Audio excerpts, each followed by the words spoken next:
Reasons I did not wait till the new Ryzen CPUs or waited till a new motherboard that has DDR5 RAM compatible with the new Ryzen CPUs. I think they are called the Ryzen 7000 series that is compatible with DDR5, and then you have to get like a new motherboard and all that.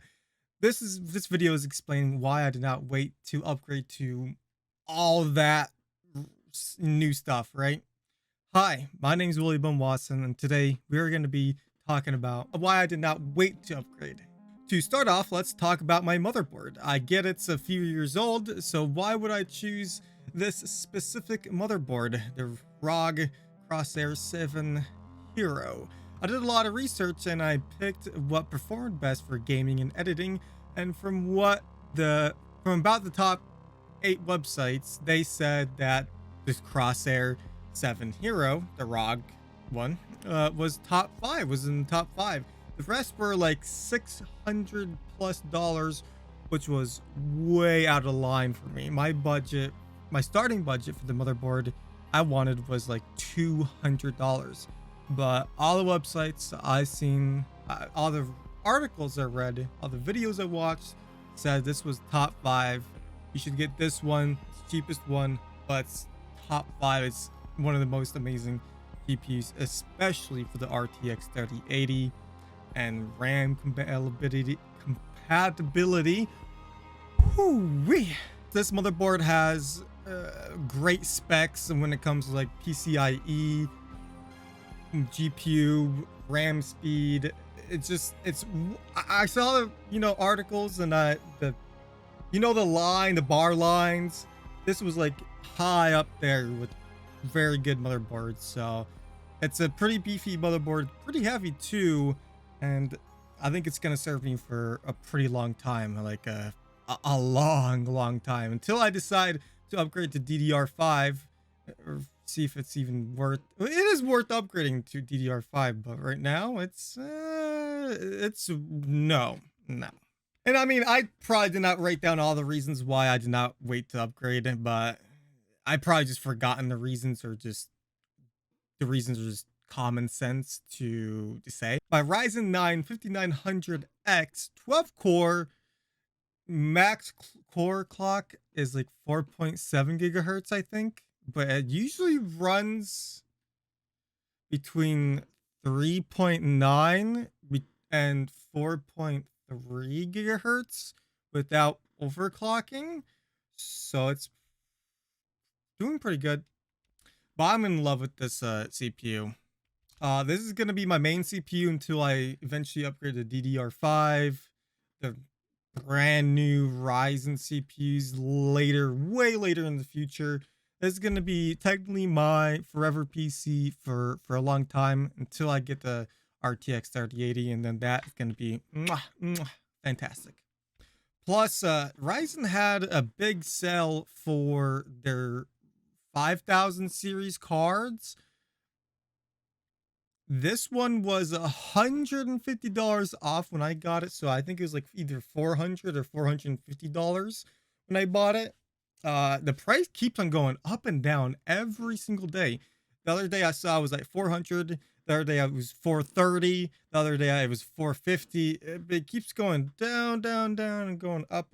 So it's like really bipolar. My RAM that I have is pretty good. It's 32 gigabytes of Corsair Vengeance RAM clocked at 3200 megahertz. And I'm thinking about upgrading to 64 gigabytes of RAM clocked at 3600 megahertz. You wonder why 3600 megahertz? Because that is the sweet spot for the motherboard and the dual channel. It's a sweet spot for the motherboard. So it's just, I don't know what sweet spot means, but that's what everyone keeps on saying. So if you know what that means, then you know what that means, and I don't. But I am thinking about upgrading to 64 gigabytes of RAM because Premiere Pro takes a lot of RAM. But so far, Premiere Pro has been running like a beast, no stutters at all.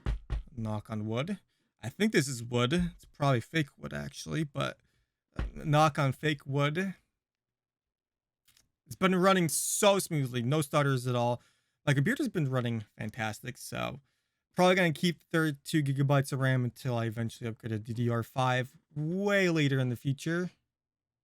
Way later into the future, like way later. AIO, this is the same situation with my motherboard. When I looked up the best AIOs in 2022, this was once again top 5 everywhere for performance. That is something you will see a lot of stuff I got. All I care about is performance. I don't care about RGB much at all. I like RGB. You can barely see in my case. I probably did need a little bit more RGB, but it's fine. It's running fantastic. The budget for this one was perfect because it was on sale for $80, brand new by Corsair. I think I bought it like a month ago, and it took me forever to actually get the, have the guts to build a computer. But I did have some help, thankfully, by an expert, which has been building computers for his entire life. Well, for himself, Shout out to my father too, by the way. Shout out for helping me. I love you. I know you're watching this. The case is fantastic. You could take apart the side and top very easy for easy access and a ton of airflow. The front and the back panel are easy to take off too. I love the all black panel, but for the front panel, you can barely see in the case, which is probably because I don't have enough lighting in the case to begin with. I give this a 10 out of 10 because it will fit the future 3080 I'm going to get, and possibly even a 3-fan AIO in the future, because most AIOs have a short lifespan, I heard. The airflow with this thing is crazy. The front panel is completely, air goes through that, the top, and then the exhaust. The exhaust is, love it. I mean, the case is, I love it, man. I'm glad I paid about like $100 for this case. It's 100% worth it. For the PSU, it's the same situation with the AIO and the motherboard. I just looked up the best PSUs in 2022, and this was actually top 3 on every article I read and video I watched. I got the RM850X, I think, 2021 edition, coming in around, I believe, $120. I'll link everything I got in the description, as I did in the past few videos.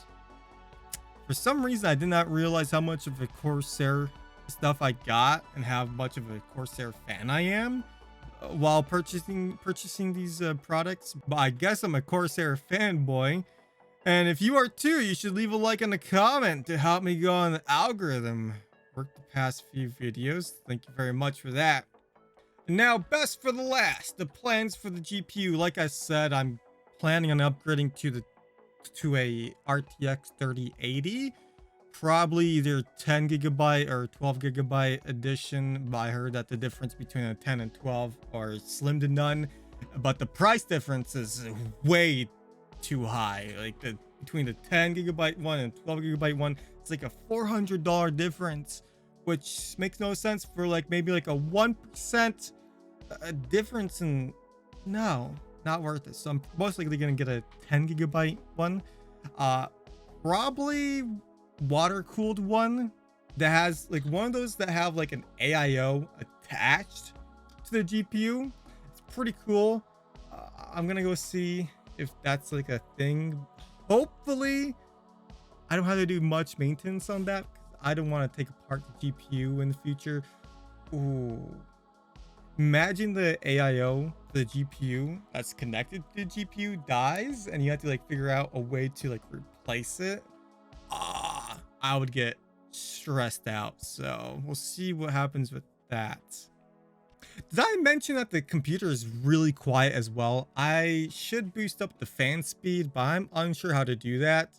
The temperatures have been pretty good so far. I've tested some Apex Legends, and the CPU only got like up to like 70 Celsius, like on medium settings, or I think maxed out settings, and then the GPU was like at 60 Celsius. Yeah, 60 I think was the max it went, like the max it went, but on average it averaged like 65 Celsius the CPU and about like 50 Celsius, like full on gaming. I looked at temperatures back and forth.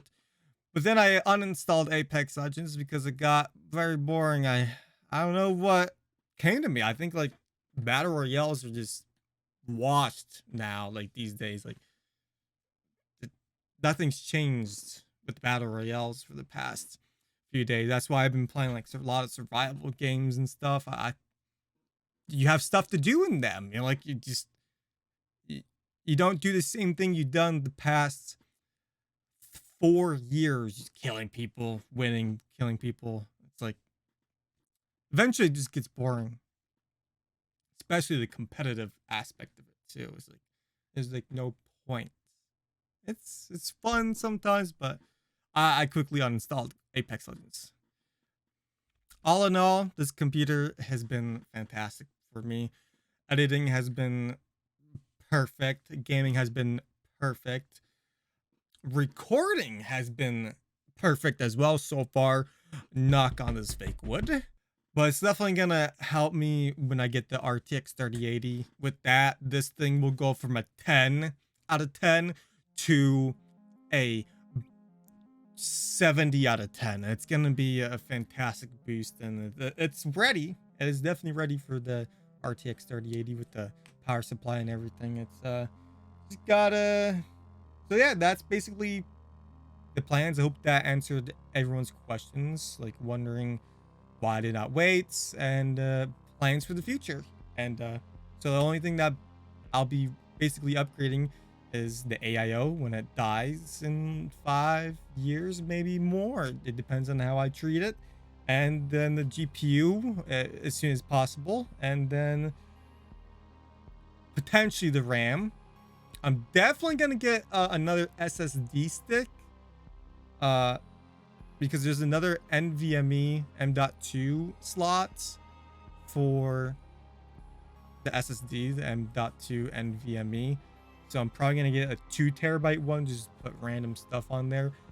Maybe, maybe not, because I'm only gonna be using the NVMe's for putting my games on. I'll possibly get like a hard drive maybe to put like all my recording stuff on and my downloads, and so I don't like fill up my main SSD, which is mainly for recording and gaming. Makes sense? Makes sense. That's about it. Wow, this video turned out a lot better than I expected. So yeah, leave a like and a comment. Leaving a like and a comment helps me go on YouTube's algorithm and helps me go get more viewers and subscribers. Subscribe and turn on post notifications to get notified whenever I upload a video. I do sometimes stream on Twitch. Follow me on Twitch. Links are down in the description. And once again, thank you for watching. Bye.